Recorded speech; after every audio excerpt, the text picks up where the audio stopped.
পশ্চিমবঙ্গের স্কুল শিক্ষক, শিক্ষিকা ও শিক্ষক সরকারি কর্মচারীদের বকেয়া ডিএ নিয়ে টানাপোড়েন কিন্তু দীর্ঘদিনের।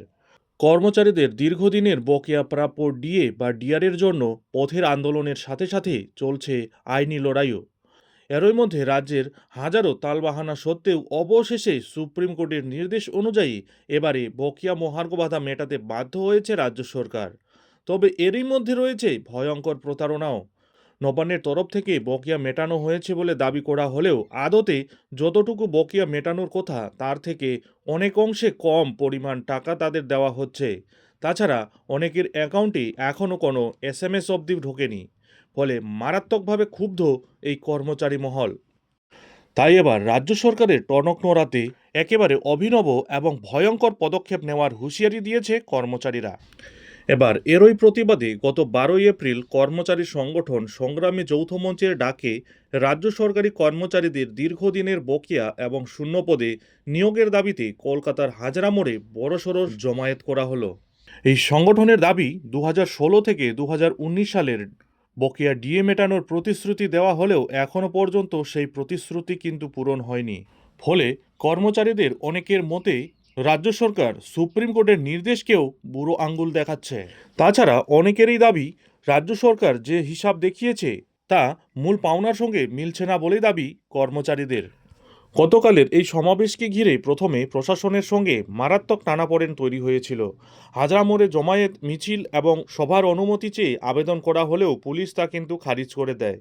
এরপর সংগঠনটি কলকাতা হাইকোর্টের দ্বারস্থ হয়। মামলার শুনানিতে আদালত কর্মচারীদের পক্ষেই রায় দিয়ে হাজরা মোড়ে প্রায় 1000 মানুষের সমাবেশের অনুমতি দেয়।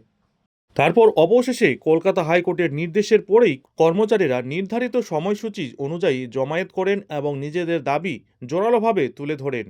সভা থেকে জানানো হয়, দীর্ঘদিন ধরে চলা এই বকেয়া ডিএ সমস্যার দ্রুত সমাধান না হলে আন্দোলন আরও তীব্রতর করা হবে। সংগ্রামী যৌথ মঞ্চের পক্ষ থেকে আগেই জানানো হয়েছিল 12 এপ্রিল ঠিক বিধানসভা নির্বাচনের পূর্বেই পথে নেমে আন্দোলন করবেন এবং এই দিনই কালীঘাট অভিযানও করবেন তারা। এদিন সংগঠনের তরফ থেকে স্পষ্ট হুঁশিয়ারি দিয়ে বলা হয়েছে, আগামী 20 এপ্রিলের মধ্যে সমস্ত দাবি দাওয়া মিটিয়ে দিতে হবে, অন্যথায় আসন্ন নির্বাচনে ভোটের মাধ্যমেও সরকারকে পাল্টা জবাব দেওয়া হবে বলে জানানো হয়েছে। আর এদিকে অনেক চাপে পড়ে ভোটের আগে ডিএ মেটাতে তৎপর হচ্ছে নবান্ন। সরকার অধীনস্থ সংস্থার কর্মচারীদের বকেয়া মহার্ঘ ভাতা দিতে সংশ্লিষ্ট দপ্তরগুলিকে স্ট্যান্ডার্ড অপারেটিং প্রসিডিওর বা এসওপি পাঠানোর নির্দেশ রাজ্য অর্থ দপ্তরের। বলা হয়েছে আগামী 13 এপ্রিলের মধ্যে এই এসওপি জমা দিতে হবে। অর্থ দপ্তরের নির্দেশিকায় উচ্চশিক্ষা, স্কুল শিক্ষা দপ্তর, শিক্ষা সম্প্রসারণ ও গ্রন্থাগার পরিষেবা দপ্তর, পুর ও নগরোন্নয়ন দপ্তর, পরিবহন, সংখ্যালঘু বিষয়ক ও মাদ্রাসা শিক্ষা দপ্তর এবং পঞ্চায়েত ও গ্রামোন্নয়ন দপ্তরের কাছে এসওপি চাওয়া হয়েছে। এসওপি জমা পড়লে ডিএ বা ডিআর দেওয়ার প্রক্রিয়া অনেকটাই এগোবে বলে মনে করা হচ্ছে।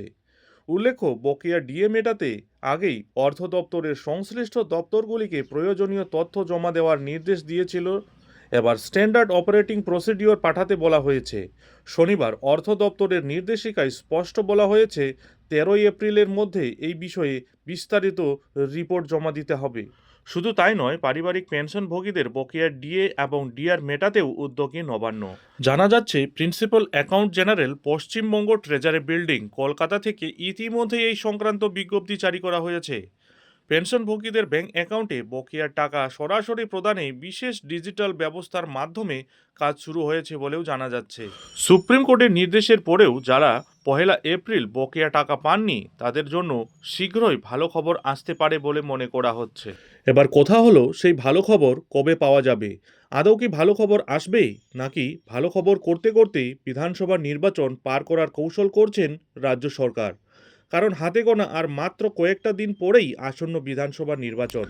এখন ভাবার বিষয় হলো, দেশের সর্বোচ্চ আদালত সুপ্রিম কোর্টের নির্দেশ সত্ত্বেও কেন রাজ্য সরকার তার কর্মচারীদের জন্য বকেয়া ডিএ বা ডিআর প্রদানে ঢিলেমি করছে? এটা কি এক প্রকার আদালত অবমাননা নয়? এ ব্যাপারে আপনাদের মূল্যবান মতামত অবশ্যই কমেন্ট বক্সে কমেন্ট করে জানাতে ভুলবেন না। আর অন্যদিকে সমস্ত সরকারি কর্মচারী সংগঠনগুলো প্রায় একত্রিতভাবে তাদের প্রাপ্য আদায়ে ঝাঁপিয়ে পড়েছেন ময়দানে।